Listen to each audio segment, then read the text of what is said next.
ਸਤਿ ਸ਼੍ਰੀ ਅਕਾਲ ਦੋਸਤੋ, ਤੁਹਾਡਾ ਬਹੁਤ-ਬਹੁਤ ਸਵਾਗਤ ਹੈ ਆਊਟਲੁੱਕ ਆਈਐਸ ਵਿੱਚ। ਮੇਰੇ ਇਸ ਇਨੀਸ਼ੀਏਟਿਵ ਨੂੰ ਤੇ ਟ੍ਰਿਬਿਊਨ ਡਿਸਕਸ਼ਨ ਇਨੀਸ਼ੀਏਟਿਵ ਨੂੰ ਸਪੋਰਟ ਕਰਨ ਲਈ ਤੁਹਾਡਾ ਬਹੁਤ-ਬਹੁਤ ਧੰਨਵਾਦ। ਤੁਸੀਂ ਆਪਣੇ ਬਾਕੀ ਫਰੈਂਡਸ ਔਰ ਹੋਰ ਗਵਰਨਮੈਂਟ ਐਗਜ਼ਾਮ ਐਸਪੀਰੈਂਟਸ ਦੇ ਨਾਲ ਵੀ ਇਨ ਵੀਡੀਓਜ਼ ਨੂੰ ਸ਼ੇਅਰ ਕਰ ਸਕਦੇ ਹੋ। ਤੁਸੀਂ ਸਬਸਕ੍ਰਾਈਬ ਕਰੋ, ਸਿਰਫ ਵੀਡੀਓ ਨੂੰ ਸਿਰਫ ਸੁਣੋ ਨਾ, ਇਸ ਨੂੰ ਸਬਸਕ੍ਰਾਈਬ ਵੀ ਜ਼ਰੂਰ ਕਰੋ because it will give me some motivation to make such videos more. ਔਰ ਬਾਕੀ ਤੁਹਾਨੂੰ ਆਪ with the best of time ਮੇਰੀ ਇਸ ਇਨੀਸ਼ੀਏਟਿਵ ਦਾ ਕੀ ਫਾਇਦਾ ਹੈ ਉਹ ਤੁਹਾਨੂੰ ਆਪ ਸਮਝ ਲੱਗੇਗਾ ਜਦੋਂ ਤੁਹਾਡੇ ਕਰੰਟ ਅਫੇਅਰਸ 'ਚ ਕਾਫੀ ਗ੍ਰਿਪ ਬਣ ਜਾਏਗੀ। ਤੁਹਾਨੂੰ ਖੁਦ ਨਿਊਜ਼ਪੇਪਰ ਦੇ ਵਿੱਚੋਂ ਕੀ ਨੋਟਸ ਕੱਢਣੇ ਸਮਝ ਆ ਜਾਣਗੇ ਤੇ ਤੁਹਾਨੂੰ ਪਤਾ ਲੱਗੇਗਾ ਕਿ ਕਿਵੇਂ ਤੁਸੀਂ ਲਾਸਟ ਮੂਵਮੈਂਟ ਤੇ ਕਰੰਟ ਅਫੇਅਰ ਕੰਪਾਈਲੇਸ਼ਨ ਤੇ ਹੋਰ ਡਿਪੈਂਡੈਂਟ ਨਹੀਂ ਹੋਣਾ ਤੇ ਤੁਸੀਂ ਆਪ ਹੀ ਰੈਗੂਲਰਲੀ ਬੜੇ ਇੰਟਰਸਟਿੰਗ ਵੇ ਦੇ ਨਾਲ ਨਿਊਜ਼ਪੇਪਰ ਨੂੰ ਪੜ੍ਹੋ ਤੇ ਕਰੰਟ ਅਫੇਅਰ ਨੂੰ ਪ੍ਰੀਪੇਅਰ ਕਰੋ ਫॉर ਐਨੀ ਐਗਜ਼ਾਮਸ। ਚਲੋ friends, let's start now with R newspaper. ਅੱਜ ਅਸੀਂ ਦਸੰਬਰ 28 2020 ਦਾ ਨਿਊਜ਼ਪੇਪਰ ਡਿਸਕਸ ਕਰ ਰਹੇ ਹਾਂ। ਪਹਿਲੀ ਨਿਊਜ਼ ਦੇ ਵਿੱਚ ਸਿਰਫ ਜੋ ਸਾਡੇ ਪ੍ਰਾਈਮ ਮਿਨਿਸਟਰ ਨੇ ਉਹਨਾਂ ਦੀ ਮਨ ਕੀ ਬਾਤ ਵਿੱਚ ਉਹਨਾਂ ਨੇ ਸਿੱਖ ਗੁਰੂਜ਼ ਦੇ ਸੈਕਰੀਫਾਈਸ ਦੇ ਬਾਰੇ ਬੋਲਿਆ ਹੈ। ਜਿਵੇਂ ਕਿ ਤੁਹਾਨੂੰ ਪਤਾ ਹੀ ਹੈ ਕਿ ਜਿਸ ਟਾਈਮ ਤੁਸੀਂ ਪੰਜਾਬ ਦੀ ਪ੍ਰੈਪਰੇਸ਼ਨ ਕਰਦੇ ਹੋ ਤੇ ਸਿੱਖ ਗੁਰੂਜ਼ ਦਾ ਇੱਕ ਆਪਣਾ ਅਲੱਗ ਤੋਂ ਇੱਕ ਚੈਪਟਰ ਹੈ ਜੋ ਤੁਸੀਂ ਪ੍ਰੀਪੇਅਰ ਕਰਨਾ ਹੈ ਤੇ ਉਸ ਨੂੰ ਜ਼ਰੂਰ ਰੈਫਰ ਕਰ ਲਓ because it otherwise also it is important and PPSC ਜਾਂ ਪੰਜਾਬ ਦੇ ਹਰ ਇੱਕ ਐਗਜ਼ਾਮ ਦੇ ਵਿੱਚ ਐਟਲੀਸਟ 1-2 ਕੁਐਸਚਨ ਉਸ ਦੇ ਬੇਸ ਤੇ ਆਉਂਦੇ ਨੇ। Next is Fazilka advocate and his life at Tikri border. ਮੈਂ ਤੁਹਾਨੂੰ ਕੱਲ ਦੀ ਵੀਡੀਓ ਦੇ ਵਿੱਚ ਵੀ ਕਿਹਾ ਸੀ ਕਿ ਦਿੱਲੀ ਦੇ ਜਿੰਨੇ ਵੀ ਬਾਰਡਰਸ ਹੈ ਜੋ ਫਾਰਮਰਸ ਨੇ ਆਪਣੀ ਐਜੀਟੇਸ਼ਨ ਦੇ ਟਾਈਮ ਤੇ ਬਲੌਕ ਕੀਤੇ ਹੋਏ ਨੇ ਉਹ ਹੋਰ ਫਰਦਰ ਕਿਸ ਸਟੇਟਸ ਨੂੰ ਲਿੰਕ ਕਰਦੇ ਨੇ ਤੇ ਉਹ ਬਾਰਡਰਸ ਦੇ ਕੀ ਨਾਮ ਨੇ ਉਹ ਤੁਹਾਨੂੰ ਵੈਸੇ ਪਤਾ ਹੋਣਾ ਚਾਹੀਦਾ। ਬਾਕੀ ਇਸ ਨਿਊਜ਼ ਦੇ ਵਿੱਚ ਫਾਜ਼ਿਲਕਾ ਦੇ ਜੋ ਐਡਵੋਕੇਟ ਨੇ ਜਿਨ੍ਹਾਂ ਦਾ ਨਾਮ ਹੈ ਅਮਰਜੀਤ ਸਿੰਘ ਰਾਏ, ਉਹਨਾਂ ਨੇ ਸੁਸਾਈਡ ਕੀਤੀ ਹੈ ਇਨ ਸਪੋਰਟ ਆਫ ਫਾਰਮਰਸ ਐਜੀਟੇਸ਼ਨ ਔਰ ਸੈਂਟਰ ਨੂੰ ਥੋੜਾ ਕਹਿਣ ਲਈ ਕਿ ਤੁਸੀਂ ਫਾਰਮਰਸ ਦੀ ਗੱਲ ਨੂੰ ਸੁਣੋ, ਠੀਕ ਹੈ। ਅਦਰਵਾਈਜ਼ ਜੇਕਰ ਅਸੀਂ ਪੁਰਾਣੇ ਟਾਈਮ ਦੀ ਵੀ ਨਿਊਜ਼ ਨੂੰ ਕੰਸਰਨ ਚ ਲਈਏ ਔਰ ਅਸੀਂ ਜੇ ਨਿਊਜ਼ਪੇਪਰ ਨੂੰ ਰੈਗੂਲਰ ਬੇਸਿਸ ਤੇ ਰੈਫਰ ਕਰ ਰਹੇ ਹਾਂ ਸਾਨੂੰ ਪਤਾ ਹੋਏਗਾ ਕਿ ਕਈ ਫਾਰਮਰਸ ਨੇ ਸੁਸਾਈਡ ਕਮਿਟ ਕੀਤਾ ਹੈ ਇਸ ਪਰਪਸ ਲਈ। ਇੱਕ ਬਾਬਾ ਜੀ ਸੀ, ਬਾਬਾ ਰਾਮ ਸਿੰਘ, ਉਹਨਾਂ ਨੇ ਵੀ ਸੁਸਾਈਡ ਕੀਤਾ ਸੀ ਸਿੰਘੂ ਬਾਰਡਰ ਤੇ ਪ੍ਰੋਟੈਸਟ ਸਾਈਟ ਤੇ ਉਹਨਾਂ ਨੇ ਵੀ ਸੁਸਾਈਡ ਕਮਿਟ ਕੀਤਾ ਸੀ। ਸੋ ਸੱਚ ਨਿਊਜ਼ ਆਉਂਦੀਆਂ ਹੈ ਔਰ ਫਾਰਮਰਸ ਐਜੀਟੇਸ਼ਨ ਦੇ ਨਾਲ ਕੁਝ ਉਹਨਾਂ ਦੀ ਸਪੋਰਟ ਦੇ ਲਈ ਸੁਸਾਈਡ ਕਰ ਰਹੇ ਨੇ, ਕੋਈ ਆਪਣੇ ਤਰੀਕੇ ਦੇ ਨਾਲ ਸੈਂਟਰ ਤੋਂ ਮਤਲਬ ਆਪਣੀਆਂ ਡਿਮਾਂਡਸ ਨੂੰ ਫੁਲਫਿਲ ਕਰਨ ਦੀ ਰਿਕੁਐਸਟ ਕਰ ਰਹੇ ਨੇ। ਚਲੋ let's move ahead. Next news ਜੋ ਸਾਡੇ ਲਈ ਬਹੁਤ ਇੰਪੋਰਟੈਂਟ ਹੈ that is need to invest more in public health. ਦੇਖੋ ਇਹ WHO ਵਰਲਡ ਹੈਲਥ ਆਰਗੇਨਾਈਜੇਸ਼ਨ ਨੇ ਕਿਹਾ ਹੈ ਕਿ ਸਾਨੂੰ ਪਬਲਿਕ ਹੈਲਥ ਤੇ ਜ਼ਿਆਦਾ ਤੋਂ ਜ਼ਿਆਦਾ ਇਨਵੈਸਟ ਕਰਨਾ ਪਏਗਾ। ਜੇਕਰ ਅਸੀਂ ਆਪਣੇ ਟੌਪਿਕ ਸਿਲੇਬਸ ਦੇ ਟੌਪਿਕ ਨੂੰ ਰੈਫਰ 'ਚ ਲਈਏ ਤੇ ਇਕਨੋਮਿਕਸ ਦਾ ਟੌਪਿਕ ਹੈ। ਐਕਚੁਅਲੀ ਇਹ ਬਹੁਤ ਸਾਰੇ ਟੌਪਿਕਸ ਵਿੱਚ ਆ ਜਾਂਦਾ ਹੈ WHO ਬਟ ਪ੍ਰਾਇਮਰੀਲੀ ਇਹ ਇਕਨੋਮਿਕਸ ਦਾ ਟੌਪਿਕ ਹੈ।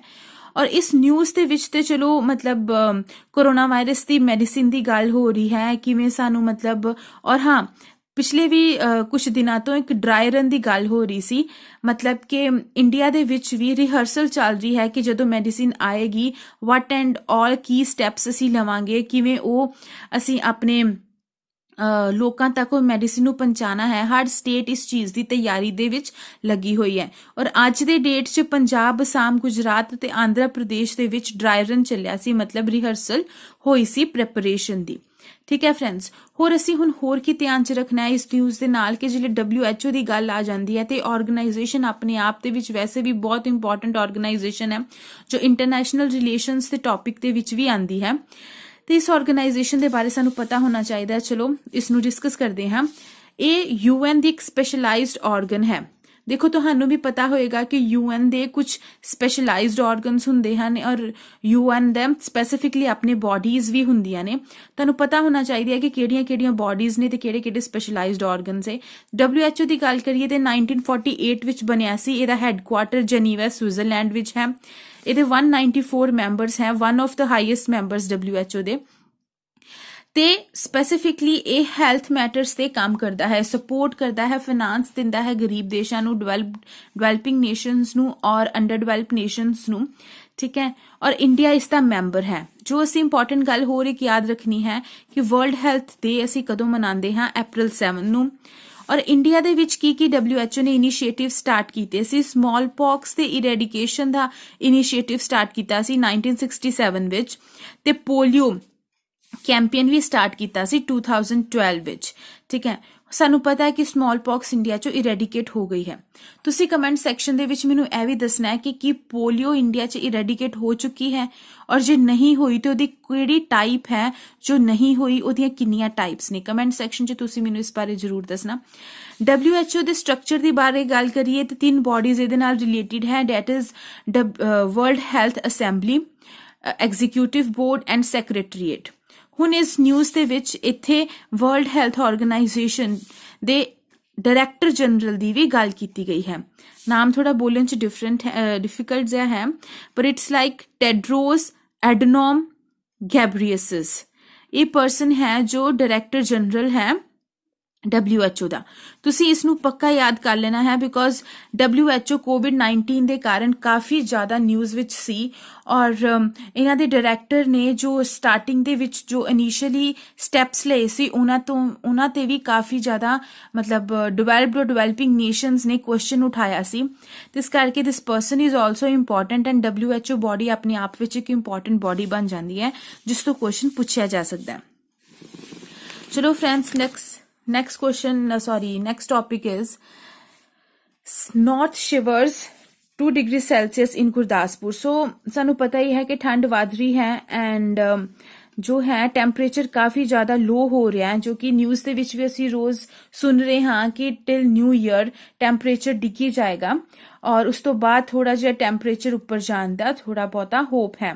ਹੁਣ ਦੇਖੋ, ਜਿਵੇਂ ਜਿਸ ਟਾਈਮ ਅਸੀਂ ਇਸ ਤਰ੍ਹਾਂ ਦੀ ਨਿਊਜ਼ ਪੜ੍ਹਦੇ ਹਾਂ ਤੇ ਅਸੀਂ ਨੂੰ ਇਗਨੋਰ ਕਰ ਦਿੰਦਾ ਹੈ ਕਿ ਇਹਦੇ ਵਿੱਚ ਕੀ ਇੰਪੋਰਟੈਂਟ ਹੈ, ਬਟ ਇੰਪੋਰਟੈਂਟ ਹੈ ਫਰੈਂਡਸ, ਥਿੰਕ ਅਬਾਊਟ ਇਟ। ਦੇਖੋ, ਇਹ ਜਿਵੇਂ ਜੋ ਪ੍ਰੈਡਿਕਸ਼ਨ ਹੈ ਕਿ ਕੀ ਟੈਂਪਰੇਚਰ ਹੋਏਗਾ, ਕਿਵੇਂ ਵੈਦਰ ਹੋਏਗਾ ਅਪਕਮਿੰਗ ਟਾਈਮ ਦੇ ਵਿੱਚ, ਉਹ ਕਿਹੜੀ ਬੋਡੀ ਸਾਨੂੰ ਦੱਸਦੀ ਹੈ, ਉਹ IMD ਬੋਡੀ ਦੱਸਦੀ ਹੈ।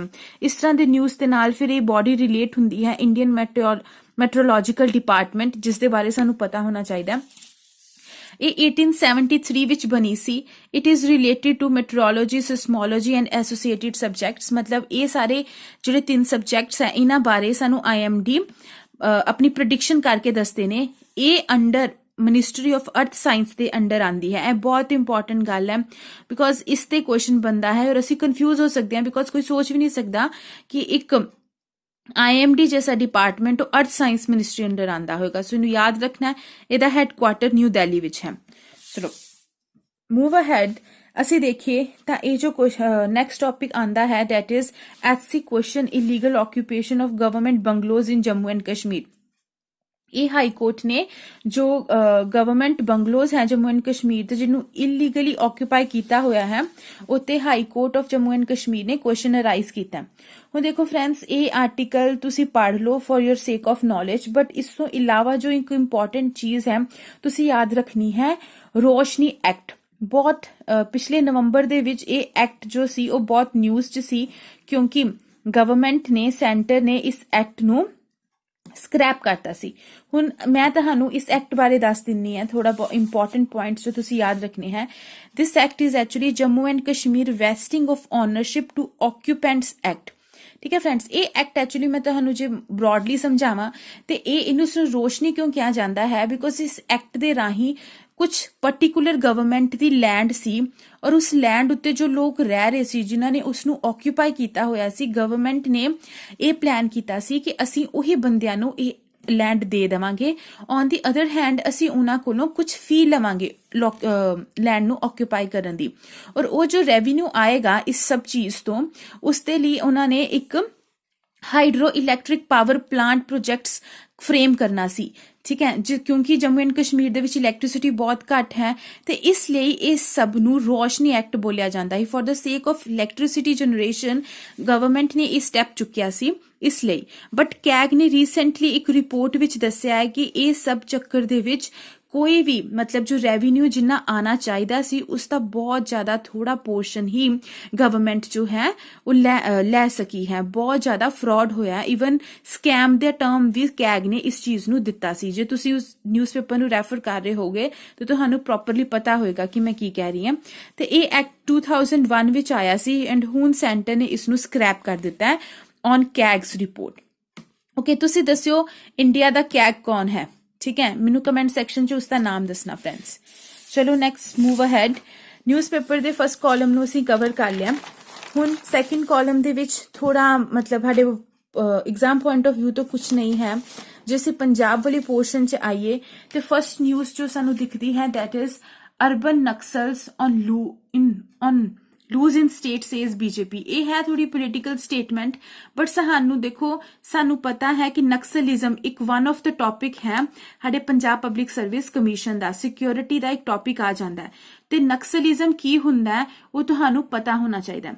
ਮੈਂ ਐਕਚੁਅਲੀ ਥੋੜਾ ਪ੍ਰੀ ਪੁਆਇੰਟ ਆਫ ਵਿਊ ਤੋਂ ਕਵਰ ਕਰਦੀ ਹਾਂ, so I am not going into the terms and definitions, ਪਰ ਤੁਹਾਨੂੰ ਅਰਬਨ ਨਕਸਲਸ ਕਿਸ ਨੂੰ ਬੋਲਿਆ ਜਾਂਦਾ ਹੈ, ਇਹ ਐਕਚੁਅਲੀ ਬੜੀ ਰੀਸੈਂਟ ਟਰਮ ਅੱਜ ਕੱਲ ਯੂਜ਼ ਹੋ ਰਹੀ ਹੈ, ਪੋਲੀਟੀਕਲੀ ਟਰਮ 'ਚ ਹੀ ਕਹਿ ਸਕਦੇ ਹਾਂ ਅਸੀਂ ਯੂਜ਼ ਹੋ ਰਹੀ ਹੈ, but naxalism is a proper definition. ਉਹ ਕੀ ਹੁੰਦੀ ਹੈ ਮੈਨੂੰ ਕਮੈਂਟ ਸੈਕਸ਼ਨ 'ਚ ਜ਼ਰੂਰ ਦੱਸੋ। ਸੋ ਦ ਨੈਕਸਟ ਇੰਪॉर्टेंट ਨਿਊਜ਼ ਜੋ ਹੈ that is 8 positive flitters sample sent to Pune lab. ਹੁਣ ਪਤਾ ਹੈ ਕਿ ਯੂਕੇ ਤੋਂ ਕੁਝ ਯੂਕੇ ਦੀਆਂ ਜਿੰਨੀਆਂ ਵੀ ਫਲਾਈਟਸ ਹੈ, ਯੂਕੇ ਦੇ ਵਿੱਚ ਸਾਨੂੰ ਵੀ ਪਤਾ ਹੈ ਕਿ ਕਰੋਨਾ ਵਾਇਰਸ ਦਾ ਇੱਕ ਨਿਊ ਵੇਰੀਐਂਟ ਆਇਆ ਹੈ which is a major concern now health ਦਾ। ਔਰ ਯੂਕੇ ਤੋਂ ਜੋ ਵੀ ਫਲਾਈਟਸ ਆਈਆਂ ਹੈ ਇੰਡੀਆ 'ਚ ਬਹੁਤ ਡਿਫਰੈਂਟ ਜਗ੍ਹਾ ਤੇ ਜਾ ਰਹੀਆਂ। ਹਰ ਸਟੇਟ ਹੁਣ ਇਸ ਚੀਜ਼ ਨੂੰ ਸਕਰੀਨਿੰਗ ਕਰ ਰਹੀ ਹੈ ਪ੍ਰੋਪਰਲੀ ਤੇ ਕੇਸਿਸ ਆਰ ਕਮਿੰਗ ਆਲਸੋ। ਪਰ ਚਲੋ ਇਸ ਸਭ ਦੇ ਵਿੱਚ ਜੇ ਤੁਸੀਂ ਇਸ ਆਰਟੀਕਲ ਨੂੰ ਪੜੋਗੇ ਤਾਂ ਤੁਹਾਨੂੰ ਪਤਾ ਲੱਗੇਗਾ ਕਿ ਇਹਦੇ ਵਿੱਚ ਦੋ ਸਕੀਮਸ ਦੇ ਨਾਮ ਆਏ ਆ, one is Vande Bharat and another one is air bubble scheme. ਸਾਨੂੰ ਇਸ ਸਕੀਮਸ ਦੇ ਬਾਰੇ ਪਤਾ ਹੋਣਾ ਚਾਹੀਦਾ ਬਿਕੋਜ਼ ਕੁਐਸਚਨ ਇੱਥੋਂ ਆਏਗਾ।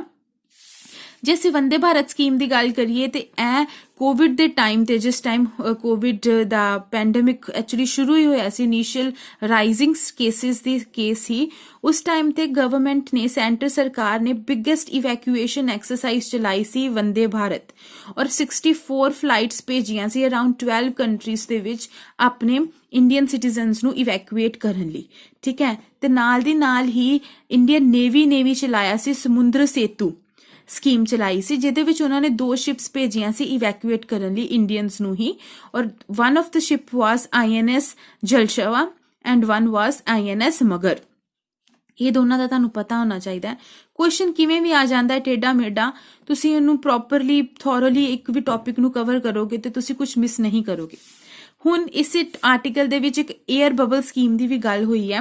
ਇਹ ਕੀ ਚੀਜ਼ ਹੈ ਦੇਖੋ, 에ਅਰ ਬਬਲ ਸਕੀਮ ਰੀਸੈਂਟਲੀ ਵੀ ਚੱਲ ਰਹੀ ਹੈ, ਉਹਦਾ ਵੀ ਆਈਡੀਆ ਪ੍ਰੀਵੇਲ ਕਰ ਰਿਹਾ, ਬਟ ਪਹਿਲਾਂ ਵੀ ਇਸੇ ਸਾਲ ਗਵਰਨਮੈਂਟ ਨੇ ਕੀ ਕੀਤਾ ਕਿ ਇਸ ਨੂੰ ਟਰੈਵਲ ਬਬਲ ਵੀ ਬੋਲਿਆ ਜਾਂਦਾ ਹੈ ਤੇ ਇੱਕ ਟਰੈਵਲ ਕੋਰੀਡੋਰ ਕ੍ਰੀਏਟ ਕੀਤਾ ਹੈ ਕਿਸੇ ਇੱਕ ਪਾਰਟਿਕੂਲਰ ਕੰਟਰੀ ਦੇ ਨਾਲ, ਕਿ ਜੇਕਰ ਅਸੀਂ ਮਤਲਬ ਇਸ ਚੀਜ਼ ਨੂੰ ਆਪਟ ਕਰਦੇ ਹਾਂ ਤੇ ਹਰ ਕੰਟਰੀ, ਜਿਹੜੀਆਂ 2 ਕੰਟਰੀ, ਜਿਵੇਂ ਕਿ ਹੁਣ ਇੰਡੀਆ ਸੋਚ ਰਿਹਾ ਹੈ ਕਿ ਇੰਡੀਆ ਤੇ ਜਾਪਾਨ ਇਹ 에ਅਰ ਟਰੈਵਲ ਬਬਲ ਕ੍ਰੀਏਟ ਕਰੇਗਾ ਜਾਂ ਟਰੈਵਲ ਬਬਲ ਸਿਸਟਮ ਕਰੇਗਾ। ਇਹਦੇ ਨਾਲ ਕੀ ਹੋਏਗਾ ਕਿ 2 ਨੇਸ਼ਨਸ ਜੇ ਹੈ ਉਹ ਆਪਣੀਆਂ ਫਲਾਈਟਸ ਪੈਸੰਜਰਸ ਜੋ ਹੈ ਉਹ ਵਿਦਆਊਟ ਰਿਸਟ੍ਰਿਕਸ਼ਨ ਦੋਨੋਂ ਨੇਸ਼ਨਸ ਦੇ ਵਿੱਚ ਫਲਾਈ ਕਰ ਸਕਦੇ ਆ, ਠੀਕ ਹੈ। ਮਤਲਬ ਕੋਵਿਡ ਦੀ ਸਿਚੁਏਸ਼ਨ 'ਚ ਇਹ ਐਕਚੁਅਲੀ ਪਾਰਟਿਕੂਲਰਲੀ ਸਕੀਮ ਚਲਾਈ ਹੈ ਕਿ ਕਿਸੇ ਵੀ ਐਂਡ ਤੇ ਪਾਰਟਿਕੂਲਰਲੀ ਕੋਈ ਇੰਨੀ ਜ਼ਿਆਦਾ ਸਕਰੀਨਿੰਗ ਔਰ ਟੈਸਟਿੰਗ ਨਹੀਂ ਹੋਏਗੀ, ਇੱਕੋ ਐਂਡ ਤੇ ਹੋ ਜਾਏਗੀ, ਦੂਸਰੇ ਐਂਡ ਤੇ ਹੋਣ ਦੀ ਜ਼ਰੂਰਤ ਨਹੀਂ ਹੈ। ਤੇ ਰੈਸੀਪ੍ਰੋਕਲ ਇਨ ਨੇਚਰ, ਮਤਲਬ ਕਿ ਦੋਨੋਂ ਪਾਰਟੀਜ਼ ਦਾ ਇਸ ਦੇ ਵਿੱਚ ਰੋਲ ਇਕੁਅਲੀ ਇੰਪੋਰਟੈਂਟ ਹੈ।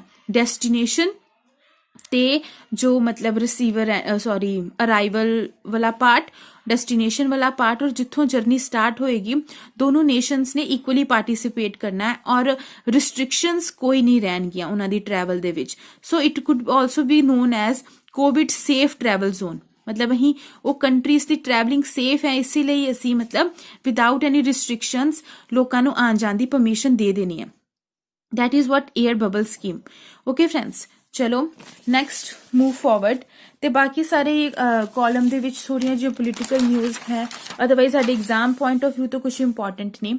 ਤੇ ਨੈਕਸਟ ਅਸੀਂ ਦੇਖੀਏ ਤਾਂ ਪੰਜਾਬ ਦੇ ਨੈਕਸਟ ਕਾਲਮ ਤੇ ਪੇਜ ਨੰਬਰ 4 ਤੇ ਇੱਕ ਇੰਪੋਰਟੈਂਟ ਨਿਊਜ਼ ਹੈ, ਇੱਕ ਸਾਈਡ ਤੇ ਛੋਟੀ ਜੀ, ਛੋਟੀਆਂ ਨਿਊਜ਼ ਵੀ ਉਨੀਆਂ ਇੰਪੋਰਟੈਂਟ ਹੁੰਦੀਆਂ ਫਰੈਂਡਸ, ਕਦੀ ਇਗਨੋਰ ਨਹੀਂ ਕਰਨਾ। This is Minister 40 crore earned from PACL disinvestment. PACL ਇੱਥੇ ਕੀ ਹੈ? PACL is basically it is Punjab Akali chemical limited. ਹੁਣ ਫਰੈਂਡਸ ਤੁਹਾਨੂੰ ਪਤਾ ਹੋਣਾ ਚਾਹੀਦਾ ਕਿ ਡਿਸਇਨਵੈਸਟਮੈਂਟ ਟਰਮ ਦਾ ਕੀ ਮਤਲਬ ਹੁੰਦਾ ਹੈ। ਡਿਸਇਨਵੈਸਟਮੈਂਟਸ ਬੇਸਿਕਲੀ ਇੱਕ ਨਾਰਮਲ ਡਿਸਇਨਵੈਸਟਮੈਂਟ ਹੁੰਦੀ ਹੈ ਔਰ ਇੱਕ ਸਟ੍ਰੈਟੇਜਿਕ ਡਿਸਇਨਵੈਸਟਮੈਂਟ ਹੁੰਦੀ ਹੈ। ਸਰਕਾਰਾਂ ਕੀ ਕਰਦੀਆਂ, ਕਦੀ ਕਦੀ ਰੈਵਨਿਊ ਜਨਰੇਟ ਕਰਨ ਲਈ ਉਹ ਆਪਣੀ ਕਿਸੇ ਪਬਲਿਕ ਸੈਕਟਰ ਐਂਟਰਪ੍ਰਾਈਜ਼ ਦਾ ਜਾਂ ਤਾਂ ਕਦੀ ਕਦੀ ਉਹਨਾਂ ਦੇ ਜੋ ਸ਼ੇਅਰਸ ਹੁੰਦੇ ਆ ਉਹਨਾਂ ਨੂੰ ਵੇਚ ਦਿੰਦੀਆਂ, ਤੇ ਇਹ ਤੇ ਨਾਰਮਲ ਡਿਸਇਨਵੈਸਟਮੈਂਟ ਹੋ ਗਈ।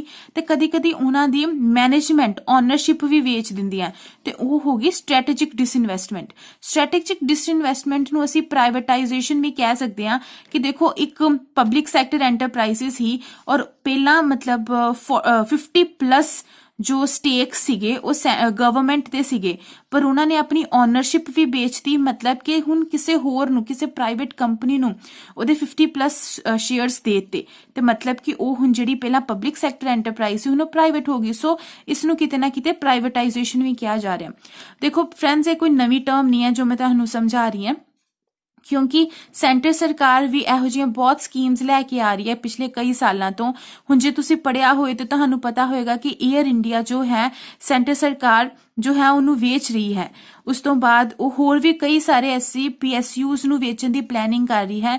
ਰੀਜ਼ਨਸ ਹਰ ਇੱਕ ਦੀ ਡਿਫਰੈਂਟ ਹੈ। ਜਿਵੇਂ ਏਅਰ ਇੰਡੀਆ ਲਾਸ 'ਚ ਚੱਲ ਰਹੀ ਸੀ, ਇਸ ਕਰਕੇ ਵੇਚ ਰਹੀ ਹੈ। ਕਿਸੇ ਕੇਸ ਵਿੱਚ ਸੈਂਟਰ ਸਰਕਾਰ ਨੂੰ ਥੋੜੇ ਰੈਵਨਿਊ ਜਨਰੇਸ਼ਨ ਦੇ ਟਾਈਮ ਤੇ ਉਹ ਆਪਣੇ ਇਸ ਤਰੀਕੇ ਦੇ ਆਰਗੇਨਾਈਜੇਸ਼ਨਸ ਨੂੰ, ਆਪਣੇ PSUs ਨੂੰ ਵੇਚਦੀ ਹੈ, ਉਹਨਾਂ ਦੀ ਡਿਸਇਨਵੈਸਟਮੈਂਟ ਕਰਦੀ ਹੈ।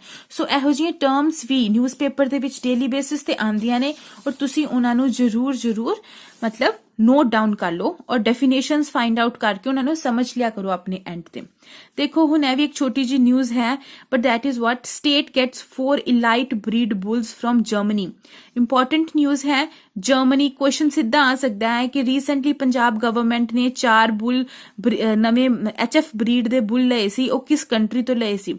ਪਤਾ ਹੈ, ਡਾਇਰੈਕਟ ਜਰਮਨੀ। ਔਰ ਉਸ ਤੋਂ ਬਾਅਦ ਇਹ ਵੀ ਪੁੱਛ ਸਕਦੇ ਹੈ ਕਿ ਕਿਹੜੀ ਮਿਨਿਸਟਰੀ ਦਾ ਰੋਲ ਸੀ ਇਹਦੇ ਵਿੱਚ। ਸਾਨੂੰ ਹਾਂਜੀ ਫਰੈਂਡਸ, ਮਿਨਿਸਟਰੀਜ਼ ਤੇ ਵੀ ਪਤਾ ਹੋਣਾ ਚਾਹੀਦਾ ਹੈ ਕਿ ਸਾਡਾ ਸਟੇਟ ਐਨੀਮਲ ਹਸਬੈਂਡਰੀ ਮਿਨਿਸਟਰੀ ਕੌਣ ਹੈ, ਸਾਡਾ ਸਿਵਲ ਐਵੀਏਸ਼ਨ ਮਿਨਿਸਟਰ ਕੌਣ ਹੈ, ਕਿਉਂਕਿ ਡਾਇਰੈਕਟ ਕੁਐਸਚਨ ਆਉਂਦੇ ਹੈ। ਮੈਂ ਆਪ ਵੀ ਇੱਕ ਵਨ ਆਫ ਦੀ ਐਸਪੀਰੈਂਟ ਰਹੀ ਹਾਂ ਔਰ ਮੈਨੂੰ ਪਤਾ ਹੈ ਕਿ ਕਦੀ ਕਦੀ ਸਿੱਧੇ ਕੁਐਸਚਨ ਆ ਜਾਂਦੇ ਆ ਔਰ ਅਸੀਂ ਫਿਰ ਲੈਕ ਆਫ ਨੌਲੇਜ ਸਾਡੇ ਲਈ ਉਸ ਟਾਈਮ ਤੇ ਗਲਤ ਸਿੱਧ ਹੁੰਦੀ ਹੈ। ਹੁਣ ਦੇਖੋ ਇਸ ਆਰਟੀਕਲ ਨੂੰ ਪੜਾਂਗੇ ਤੇ ਇਹਦੇ ਵਿੱਚ ਇੱਕ ਰਾਸ਼ਟਰ ਗੋਕੁਲ ਮਿਸ਼ਨ ਦੀ ਵੀ ਗੱਲ ਹੁੰਦੀ ਹੈ। ਇਹ ਇੱਕ ਵਨ ਆਫ ਦ ਸਕੀਮ ਹੈ ਸੈਂਟਰ ਦੀ ਜਿਸ ਬਾਰੇ ਸਾਨੂੰ ਪਤਾ ਹੋਣਾ ਚਾਹੀਦਾ ਹੈ। ਰਾਸ਼ਟਰ ਗੋਕੁਲ ਮਿਸ਼ਨ 2014 ਚ ਸਟਾਰਟ ਹੋਈ ਸੀ ਤੇ ਇਹ ਪ੍ਰਾਇਮਰੀਲੀ ਕੰਜ਼ਰਵ ਕਰਨ ਲਈ ਇੰਡੀਜੀਨੀਅਸ ਬੋਵਾਈਨ ਬਰੀਡਸ ਨੂੰ ਕੰਜ਼ਰਵ ਕਰਨ ਲਈ ਇਹ ਸਕੀਮ ਸੈਂਟਰ ਸਰਕਾਰ ਨੇ ਸਟਾਰਟ ਕੀਤੀ ਸੀ। ਇਹ under national programme for bovine breeding and dairy development ਦੇ ਅੰਡਰ ਆਉਂਦੀ ਹੈ ਔਰ ਕੁਝ ਇੰਡੀਜੀਨੀਅਸ ਬਰੀਡਸ ਦੀ ਗੱਲ ਹੁੰਦੀ ਹੈ ਜਿਸ ਨੂੰ ਅਸੀਂ ਉਹਨਾਂ ਦੀ ਮਿਲਕ ਪ੍ਰੋਡਕਸ਼ਨ ਨੂੰ ਇਨਕਰੀਜ਼ ਕਰਨਾ ਚਾਹੁੰਦੇ ਹਾਂ ਜਾਂ ਅਸੀਂ ਚਾਹੁੰਦੇ ਹਾਂ ਕਿ ਉਹਨਾਂ ਦੀ ਮਲਚਿੰਗ ਵਧੀਆ ਹੋਏ ਔਰ ਇਸ ਕਰਕੇ ਹੀ ਕ੍ਰਾਸ ਬਰੀਡਿੰਗ ਵਾਲਾ ਪ੍ਰੋਗਰਾਮ ਵੀ ਸਟਾਰਟ ਕੀਤੇ ਦੇ ਹੈ। ਜਿਵੇਂ ਦੇਖੋ ਹੁਣ ਜਰਮਨੀ ਚੋਂ ਅਸੀਂ ਬੁੱਲ ਲੈ ਕੇ ਆਏ ਹਾਂ, ਕਿਸ ਪਰਪਸ ਲਈ? ਕਿਉਂਕਿ ਅਸੀਂ ਕ੍ਰਾਸ ਬਰੀਡਿੰਗ ਕਰ ਸਕੀਏ ਤੇ ਫਿਰ ਇਹਨਾਂ ਦੀ ਜੋ ਹੈ ਕਾਊ ਪ੍ਰੋਡਕਸ਼ਨ ਮਿਲਕ ਪ੍ਰੋਡਕਸ਼ਨ ਜੋ ਹੈ ਇਨ ਸਭ ਚ ਵੱਧ ਜਾਏ। ਹੁਣ ਕੁਝ ਇੰਡੀਜੀਨੀਅਸ ਬਰੀਡਸ ਹਨ ਜਿਵੇਂ ਗਿਰ ਹੋ ਗਿਆ, ਸਾਹੀਵਾਲ, ਰਾਥੀ, ਦਿਓਨੀ, ਰੈਡ ਸਿੰਧੀ, ਇਹੋ ਜਿਹੀਆਂ ਸਾਨੂੰ ਬਰੀਡਸ ਦਾ ਪਤਾ ਹੋਣਾ ਚਾਹੀਦਾ ਨਾਮ, ਕਿਉਂਕਿ ਇਹ ਤੇ ਐਕਚੁਅਲੀ ਉਸ ਸਕੀਮ ਦੇ ਅੰਡਰ ਆਂਦੀਆਂ ਸੀ ਪਾਰਟਿਕੂਲਰ ਬਰੀਡਸ। ਕਿਉਂਕਿ ਕਦੀ ਕਦੀ ਸਿੱਧਾ ਕੁਐਸਚਨ ਆਂਦਾ ਹੈ ਕਿ 4-5 ਸਾਨੂੰ ਬਰੀਡਸ ਦੇ ਨਾਮ ਦੇ ਦੇਣਗੇ ਤੇ ਤੁਹਾਡੇ ਤੋਂ ਪੁੱਛਣਗੇ ਕਿ ਕੀ ਹੈ ਇਹਨਾਂ ਵਿੱਚੋਂ ਦੱਸੋ ਕਿਹੜੀ ਇੰਡੀਜੀਨੀਅਸ ਹੈ ਕਿਹੜੀ ਨਹੀਂ ਹੈ, ਜਾਂ ਫਿਰ ਕੁਝ ਹੋਰ ਵੀ ਪੁੱਛ ਲੈਣਗੇ ਇਸ ਰਿਲੇਟਡ। ਸੋ ਤੁਹਾਨੂੰ ਕਲੀਅਰ ਪਿਕਚਰ ਪਤਾ ਹੋਣੀ ਚਾਹੀਦੀ ਹੈ ਹਰ ਇੱਕ ਟੌਪਿਕ ਦੀ। ਚਲੋ ਨੈਕਸਟ ਫਰੈਂਡ ਜੇ ਮੂਵ ਫਾਰਵਰਡ ਕਰੀਏ ਤਾਂ ਹਰਿਆਣਾ ਦੇ ਪੇਜ ਤੇ ਐਸਾ ਕੁਝ ਵੀ ਨਹੀਂ ਹੈ ਸਾਡੇ ਪੰਜਾਬ ਪੁਆਇੰਟ ਆਫ ਵਿਊ ਤੋਂ, ਸਾਡੇ ਐਗਜ਼ਾਮ ਪੁਆਇੰਟ ਆਫ ਵਿਊ ਤੋਂ ਪੰਜਾਬ ਦੇ। ਦੇਖੋ ਮੈਂ ਐਡੀਟੋਰੀਅਲ ਕਵਰ ਨਹੀਂ ਕਰਦੀ because it will be very lengthy, ਪਰ ਜੇ ਕਿਸੇ ਨੇ ਐਵੇਂ ਐਡੀਟੋਰੀਅਲ ਵੀ ਡਿਸਕਸ਼ਨ ਚਾਹੁੰਦੇ ਹੋ ਤਾਂ ਤੁਸੀਂ ਮੈਨੂੰ ਕਮੈਂਟ ਸੈਕਸ਼ਨ 'ਚ ਜ਼ਰੂਰ ਦੱਸ ਦਿਓ। ਮੈਂ ਐਡੀਟੋਰੀਅਲ ਵੀ ਤੁਹਾਡੇ ਨਾਲ ਇੰਪੋਰਟੈਂਟ ਐਡੀਟੋਰੀਅਲ ਵੀ ਡਿਸਕਸ ਕਰ ਲਿਆ ਕਰਾਂਗੀ। ਹੁਣ ਹਿਮਾਚਲ ਪ੍ਰਦੇਸ਼ ਦੀ ਜੇ ਕਾਲਮ ਦੀ ਗੱਲ ਕਰੀਏ ਤਾਂ ਇਹਦੇ ਵਿੱਚ ਐਸਾ ਕੁਝ ਵੀ ਨਹੀਂ ਹੈ, ਇਹੀ ਹੈ ਥੋੜੇ ਪੋਲੀਟੀਕਲ ਨਿਊਜ਼ ਹੈ ਜਾਂ ਇਹ ਦੱਸ ਰਹੇ ਨੇ ਕਿ ਬਹੁਤ ਜ਼ਿਆਦਾ ਜੋ ਹੈ ਸਨੋਫਾਲ ਹੋ ਰਹੀ ਹੈ ਹੁਣ ਸ਼ਿਮਲਾ ਦੇ ਵਿੱਚ ਜਾਂ ਹਿਮਾਚਲ ਦੇ ਪਾਰਟਿਕੂਲਰ ਰੀਜਨਸ ਦੇ ਵਿੱਚ। ਠੀਕ ਹੈ, ਵੈਸੇ ਐਕਚੁਅਲੀ ਜਿਹੜੇ ਮੈਂ ਆਰਟੀਕਲ ਪੜ੍ਹ ਰਹੀ ਸੀ ਜੇ ਤੁਸੀਂ ਨੋਟ ਡਾਊਨ ਕਰੋਗੇ ਤੇ ਕੁਝ ਟਨਲਸ ਹੈ ਜੋ ਜੰਮੂ ਐਂਡ ਕਸ਼ਮੀਰ ਦੇ ਵਿੱਚ ਕਾਫੀ ਟਨਲਸ ਨਿਊਜ਼ 'ਚ ਸੀਗੇ, ਜਿਵੇਂ ਅਟਲ ਟਨਲ ਹੋ ਗਿਆ, ਰੋਹਤਾਂਗ ਟਨਲ ਹੋ ਗਿਆ। ਤੁਹਾਨੂੰ ਇਹਨਾਂ ਬਾਰੇ ਪਤਾ ਹੋਣਾ ਚਾਹੀਦਾ ਬਿਕੋਜ਼ ਇਹ ਜੀਓਗ੍ਰਾਫੀ ਦੇ ਇੰਪੋਰਟੈਂਟ ਟੌਪਿਕ ਹੈ और टनल्स, और वैसे भी ਤੁਹਾਨੂੰ ਪਤਾ ਹੈ ਕਿ ਅਟਲ ਟਨਲ ਜੋ ਸੀ ਉਹ ਰੀਸੈਂਟਲੀ ਬਹੁਤ ਨਿਊਜ਼ 'ਚ ਸੀ ਤੇ ਉਹਨੂੰ ਇਲੈਬੋਰੇਟਿਵਲੀ मैं भी कवर करांगी with the passage of time जिले मैं जोग्राफी ते वीडियोस बनाऊंगी, बट तुसी भी अपने एंड ते जरूर पढ़ो। चलो जम्मू एंड कश्मीर दे कॉलम दी गल करिए ते इहदे विच है एक न्यूज़ आई सी कि accused army captain likely to be court martialled. देखो तुहानू पता है कि आर्मी दे पर्सन कोर्ट मार्शल हुंदे ने जेकर उन्हां तो कोई मिस्टेक वगैरह हुंदी है ਤੇ ਜੇਕਰ ਇਹਦੇ ਬਾਰੇ ਸੋਚਿਆ ਜਾਏ ਤੇ ਦੇਖੋ ਬਹੁਤ ਕੁਐਸਚਨਸ ਅਰਾਈਜ਼ ਹੁੰਦੇ ਕਿ ਕੋਰਟ ਮਾਰਸ਼ਲ ਦੀ ਕਿਸ ਕੋਲ ਪ੍ਰੋਵੀਜ਼ਨ ਹੁੰਦੀ ਹੈ, ਜਾਂ ਜੇਕਰ ਕੋਰਟ ਮਾਰਸ਼ਲ ਨੂੰ ਮਾਫ ਕਰਨਾ ਹੋਏ ਤੇ ਪ੍ਰੈਜ਼ੀਡੈਂਟ ਕੋਲ ਪਰਮਿਸ਼ਨ ਹੁੰਦੀ ਹੈ, ਜਾਂ ਗਵਰਨਰ ਕੋਲ ਵੀ ਇਹ ਰਾਈਟ ਹੁੰਦਾ ਹੈ ਕਿ ਨਹੀਂ ਹੁੰਦਾ, ਉਹਨਾਂ ਤੋਂ ਪਾਵਰ ਹੁੰਦੀ ਹੈ ਇਹ ਕਿ ਨਹੀਂ ਹੁੰਦੀ। ਚਲੋ ਤੁਸੀਂ ਮੈਨੂੰ ਦੱਸੋ ਕਮੈਂਟ ਸੈਕਸ਼ਨ 'ਚ ਕਿ ਪ੍ਰੈਜ਼ੀਡੈਂਟ ਤੇ ਗਵਰਨਰ ਦੋਨਾਂ ਕੋਲੇ ਪਾਵਰ ਹੁੰਦੀ ਹੈ ਕੋਰਟ ਮਾਰਸ਼ਲ ਵਾਲੇ ਕੇਸ ਨੂੰ ਸੁਣਨ ਦੀ, ਜਾਂ ਫਿਰ ਦੋਨਾਂ ਵਿੱਚੋਂ ਕਿਸ ਕੋਲ ਹੁੰਦੀ ਹੈ, ਗਵਰਨਰ ਤੋਂ ਹੁੰਦੀ ਹੈ ਜਾਂ ਪ੍ਰੈਜ਼ੀਡੈਂਟ ਤੋਂ ਹੁੰਦੀ ਹੈ, ਮੈਨੂੰ ਕਮੈਂਟ ਸੈਕਸ਼ਨ 'ਚ ਦੱਸੋ। ਇਸ ਨਿਊਜ਼ ਨੂੰ ਪੜ੍ਹ ਕੇ ਸਾਨੂੰ ਇੱਕ ਜੋ ਗੱਲ ਅਸੀਂ ਯਾਦ ਰੱਖਣੀ ਹੈ ਉਹ ਅਫਸਪਾ ਦੀ ਯਾਦ ਰੱਖਣੀ ਹੈ।